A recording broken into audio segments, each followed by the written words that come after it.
Bienvenidos al episodio número 35 de esta serie de videos. Recuerdo que en el episodio anterior quedó pendiente la descripción de este tipo de movimiento al que hasta el momento conocemos como contracción. También en ese episodio pudimos describir el primer tipo de movimiento que vamos a encontrar en un gráfico, que fue la expansión. Pero las expansiones no están solas dentro del gráfico, sino que necesitan de un compañero adicional. ¿Cómo vamos a denominar a este compañero?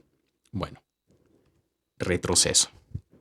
El retroceso, este término, este concepto es una manera adicional de hacer referencia a las contracciones. Sin embargo, no vamos a utilizar el concepto de contracción de manera frecuente. Por esa razón es que vamos a utilizar este nuevo concepto, que sería el segundo tipo de movimiento que vamos a encontrar en un gráfico. Ahora bien, voy a utilizar nuevamente esta representación conceptual del movimiento del precio, ¿de acuerdo? Pero ya no voy a señalar el movimiento del episodio anterior que conocemos que es la expansión. Ahora ya lo conocemos. Sino más bien quiero señalar este movimiento, es decir, el movimiento contrario al movimiento de expansión o este movimiento de acá.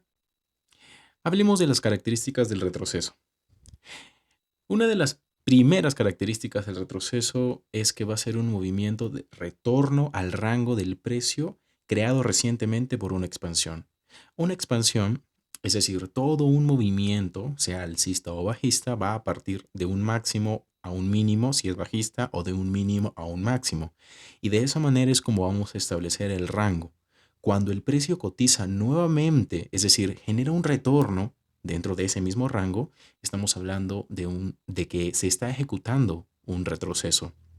Ahora bien, si la expansión es un movimiento a favor de la tendencia, el retroceso va a ser un movimiento en contra de la tendencia.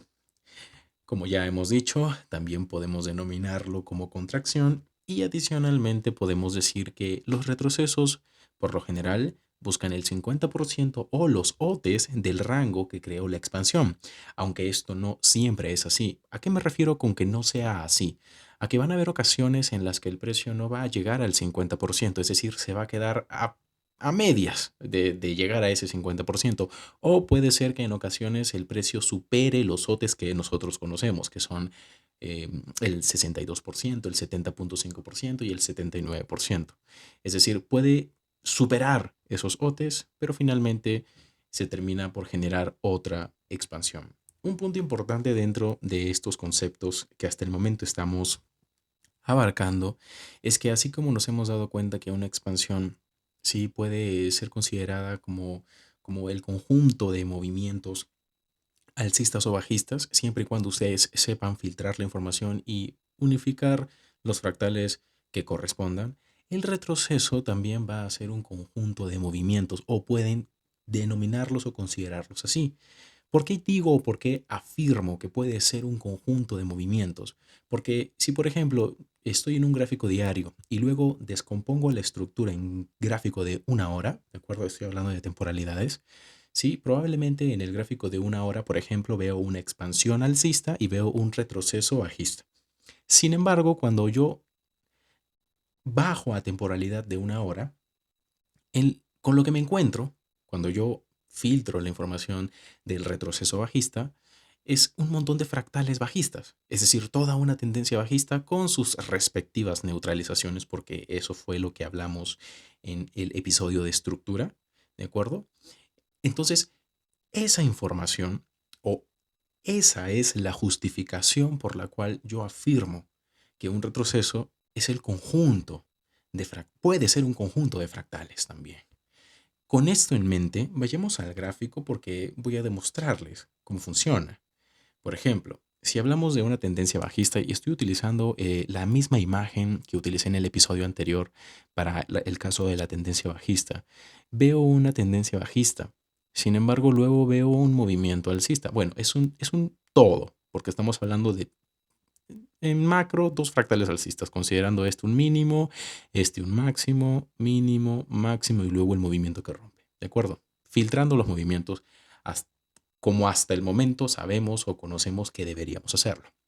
Entonces, podemos decir que todo este movimiento es el movimiento de retroceso antes de que se genere la nueva expansión. ¿Estamos de acuerdo? Muy bien.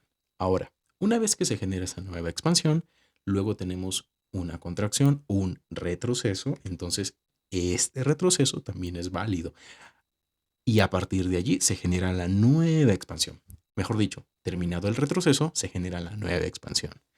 Y así podemos hacer con todos los fractales y con todos los movimientos de contracción de estos fractales. Tenemos el movimiento de expansión, el retroceso, por eso lo señalo de esta manera. Si utilizamos la herramienta de los retrocesos de Fibonacci para hacer el filtrado, yo en este caso voy a tomar, de acuerdo, este máximo como referencia y este mínimo como referencia, ¿de acuerdo? Y miren hasta dónde llega el movimiento de contracción o retroceso, ya que ese es el término que estamos estudiando en este video, hasta el 79%. Y a partir de allí se genera un movimiento bajista. Genial, una nueva expansión. Perfecto. Estudiemos el otro fractal. Tenemos el máximo, el mínimo, el retroceso, pero como lo mencioné, no necesariamente el retroceso va a buscar el 50% de un fractal o los OTES, ¿sí? Continuemos al siguiente fractal, que era este. Tenemos máximo, mínimo y en este caso el precio ha alcanzado el 50%. Hablemos de un ejemplo más. Tenemos este máximo y este mínimo que fue uno de los movimientos, uno de los últimos movimientos que les mostré cuando hablé de expansión. Tenemos máximo y mínimo y aquí otro claro ejemplo en el que el precio no alcanza el 50% de este rango. Pero vayamos a hablar acerca del ejemplo alcista, ¿sí? Ahora enfoquémonos nuevamente en los puntos que nos interesa, que es los puntos de retroceso. Es decir, primero identificas la expansión, es decir, el movimiento a favor de la tendencia, y luego identificas el movimiento que cotiza dentro del rango formado por la expansión. Eso quiere decir que yo podría utilizar este rango, desde este máximo hasta acá, y considerarlo como mi retroceso. Puedo también considerar desde este máximo hasta este mínimo como mi retroceso.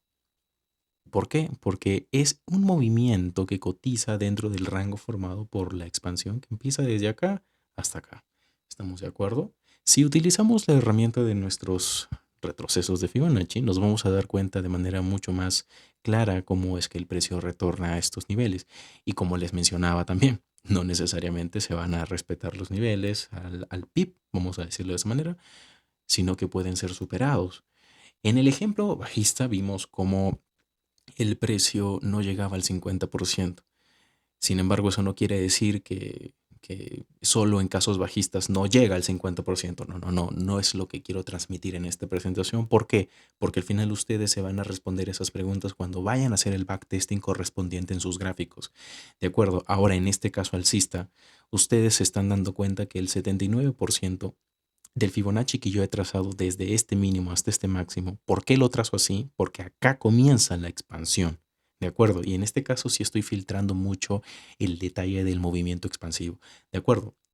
Ahora, en este ejemplo alcista, que el precio supere el 79% no quiere decir que solo en casos alcistas se va a superar. No.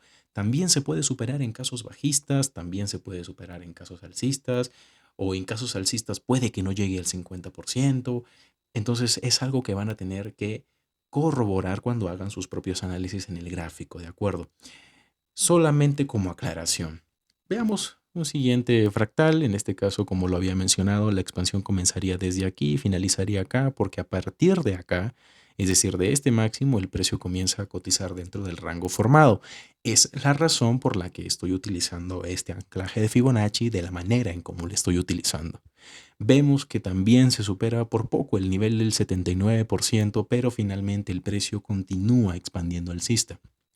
Ahora veamos un último ejemplo considerando la expansión desde aquí hasta este máximo y vemos cómo el precio alcanza el 70.5% de Fibonacci. En este caso, lo que estamos viendo es que sí, se respeta casi de manera muy precisa el precio del 70.5% en este caso, superándolo por muy poco realmente si lo logran ver allí.